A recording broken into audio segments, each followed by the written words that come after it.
Money Talk. This is Akashwani. In the program Money Talk, now we bring you a discussion on key aspects of India-US Bilateral Trade Agreement. The participants are Prabhu Dayal, former ambassador, and Rajesh, Laikh, anchor. Today we focus game-changing milestone for India's economy, a landmark India-US trade victory that unlocks access to a USD 30 trillion American markets for our exporters across key sectors. To decode the fine print and the big picture, we are joined by someone who has watched India's commercial diplomacy from the inside and at the highest levels. Ambassador Prabhu Dayal, thank you very much for joining us on Money Talk. Well, thanks for inviting me to your discussion. Ambassador Dayal, to begin with, how would you characterize this India-US trade pact in strategic terms? Do you see it as a tactical interim deal or a structural reset in the bilateral economic relationship? Well, the India-US interim trade agreement functions as a strategic recalibration rather than just a tactical stopgap, which would be aimed at aligning economic ties with shared security interests to build resilient supply chains. So while addressing immediate tariff disputes, it acts as a foundational agreement for a broader, more deeply integrated economic relationship between the two nations. As we all know, the agreement lowers tariffs on Indian goods from 50% to 18%, reducing trade volatility and signaling a shift towards long-term, predictable and cooperative trade. So this agreement will serve to stabilize the bilateral relationship by reducing tensions, aligning economic policy with defense and geopolitical goals, and reducing India's reliance on or susceptibility to certain geopolitical risks. So the framework emphasizes strengthening critical supply chains and increasing cooperation in technology, and therefore it positions itself as a significant step towards deeper economic integration. Okay, so in practical terms, Ambassador, what does that figure really mean, which is the USD 30 trillion US markets that we are talking about? What does it really mean for India's export growth over the next 5 to 10 years? You know, the trade agreement with the US means a lot to India. It is a landmark deal which reduces tariffs, as I said earlier, from 50% to 18%. And that will happen on roughly about US dollars 30.94 billion in exports, and will bring in US dollars over 10 billion worth of exports to zero duty. The fact that such a large quantum of our exports, worth over $10 billion, will have zero duty is something that will work greatly to our advantage. So the agreement will provide a major boost to labor-intensive industries like textiles, apparel, leather, footwear, toys and gems and jewelry, and key agricultural exports, including, for instance, spices, tea, coffee and fruit, will enjoy zero-duty treatment. So this deal is expected to create lakhs of jobs, particularly for women and youth, and will boost the manufacturing capabilities of the MSMEs. So the framework encourages deeper integration in digital and high-tech sectors.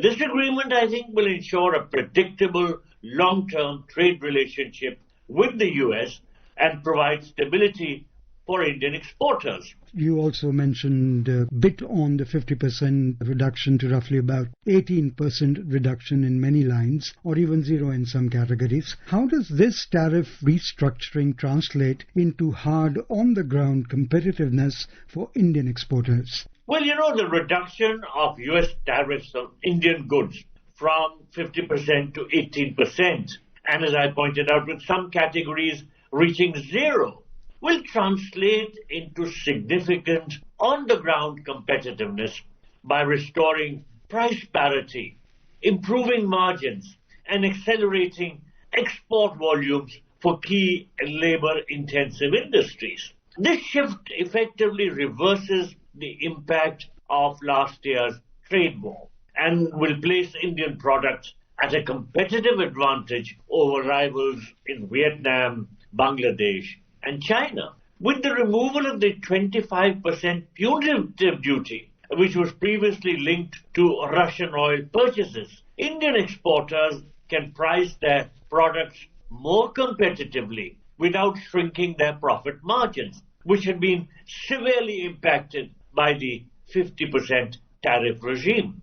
So the 18% cap specifically benefits sectors that are major employers, including textiles, leather, gems and jewelry, and home decor, and will allow them to regain their market share in the United States. Okay, you mentioned about gems and jewelries and the rest of the other verticals. How does this agreement deepen the advantages that, or the strengths, the structural strengths that India already possess in these sectors? Let me put it this way. The three sectors I think that stand to gain the most in terms of immediate and tangible benefits are textiles and apparel, healthcare, and gems and jewelry. Now, there are existing structural strengths in the Indian labor-intensive sectors. For instance, in the textiles and apparel sector, we have a comprehensive value chain.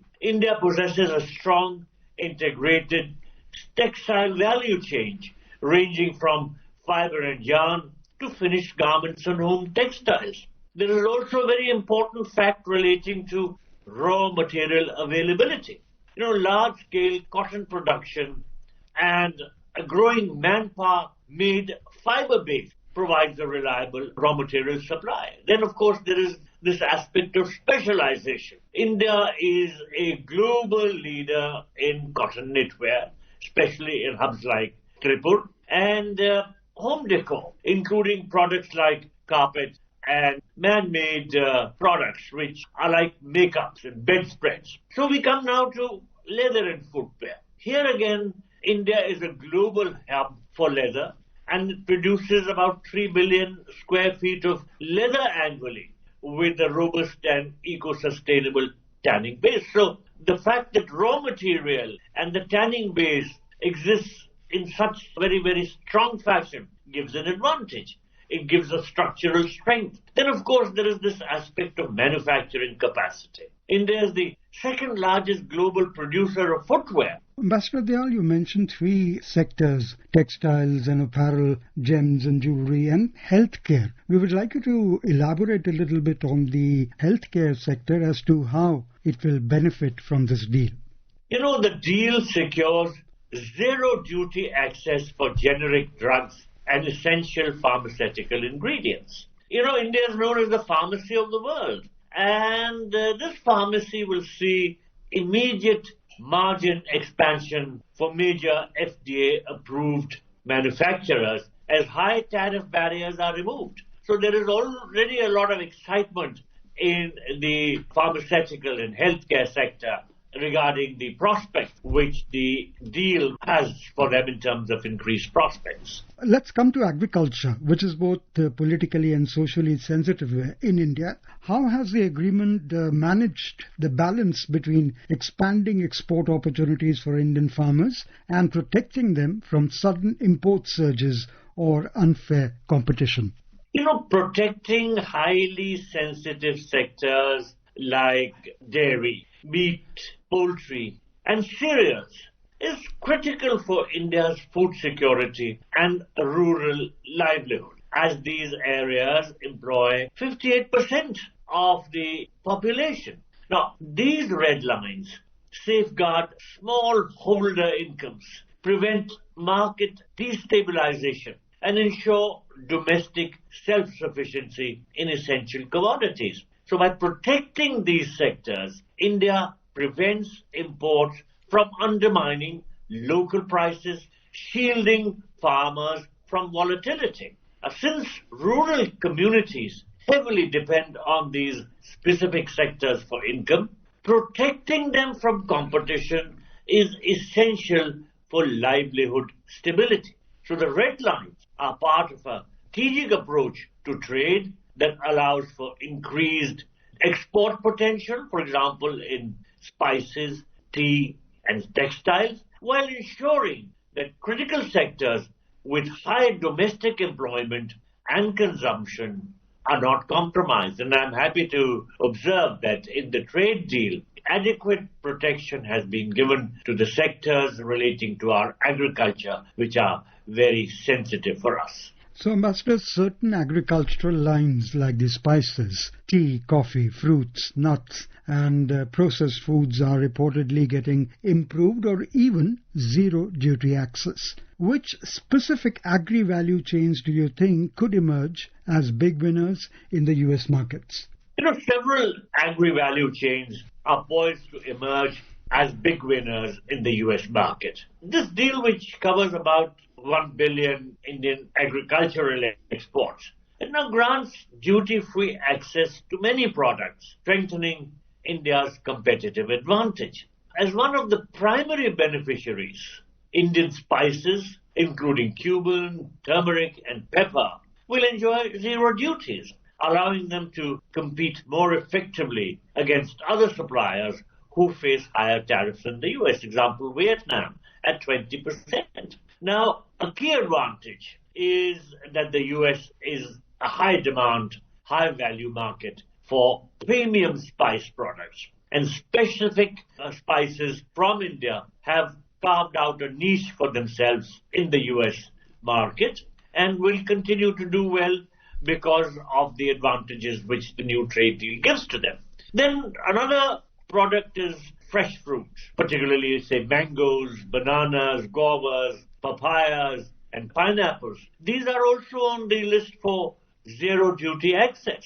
Another item would be processed products, particularly fruit pulps, juices, and jams, which are getting zero duty access. And then, of course, items like tea and coffee, including their extracts, which are also set for zero duty access to the United States. So these are the agri-value chains, I think, which are poised to emerge as big winners in the US market. Okay, Ambassador, at the same time, there is a clear intent to protect highly sensitive sectors such as the dairy, meat, poultry and cereals, which you have touched upon as well. How important were these red lines in ensuring that India's rural economy and food security concerns are not compromised? The agreement seeks to balance agricultural interests by employing a calibrated sensitivity-based approach. It aims to expand export opportunities through lower tariffs in the US market while shielding sensitive domestic sectors from import surges via a carefully crafted exemption list. To prevent sudden import surges or unfair competition, the government has taken several defensive measures. Then, of course, there are certain rigid import controls. The agreement ensures that no tariff concessions have been granted for agricultural products from US farmers entering the Indian market for many sensitive categories. Okay. There is also this aspect of limited import quotas. So these are some of the safety measures which have been put in place. And I think the deal allows for the use of trade defense instruments like anti-dumping or countervailing duties to tackle unfair trade and a bilateral safeguard mechanism if imports cause serious injury to domestic industry. On that note, Ambassador Dayal, we would like to thank you very much for those invaluable insights and for helping us understand not just the promise but also the responsibilities that come with this landmark trade opening. Thank you so much for being with Akashvani. Thank you. You were listening to a discussion on key aspects of India-US Bilateral Trade Agreement. The participants were Prabhu Dayal, former ambassador, and Rajesh, Laikh, anchor. This program was produced and presented by the News Services Division of Akashvani. You can listen to it on our mobile app, News on AIR. This program is also available on our YouTube channel, News on AIR Official. Money Talk